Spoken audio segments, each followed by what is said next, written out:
Hello বন্ধুরা, কেমন আছো? আজ আমি একটু বেটার। লাস্ট 2.5 উইকস ধরে আমি কোনো ব্লগ টক কিছু করতে পারিনি। ইনফ্যাক্ট উঠতেই পারছিলাম না বিছনা থেকে, এতটাই অসুস্থ ছিলাম। তো আজকে একটু বেটার, উঠেছি। তো আজকে আমি সারাদিন কী করছি তোমাদের সাথে শেয়ার করব যতটা পারবো। কারণ কি, আমাকে আমার বাড়ির লোকরা কোনো কিছু করতে দিচ্ছে না। ইনফ্যাক্ট আমি পারছিও না ঠিকঠাক করতে।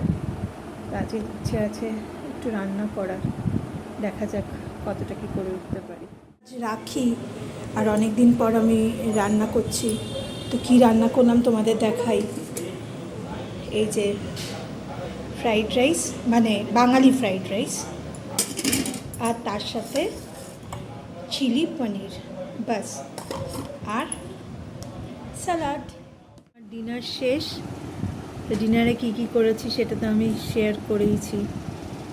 আর খাওয়া শেষ, ওষুধ খাওয়াও শেষ। এই যে মেয়ে পড়ছে, ওর পরীক্ষা। আর এখন মেয়ে আমার কাছে শুচ্ছে, কারণ কি ও কাজের সূত্রে একটু বাইরে গেছে। তো গুড নাইট, কাল আবার দেখা হচ্ছে।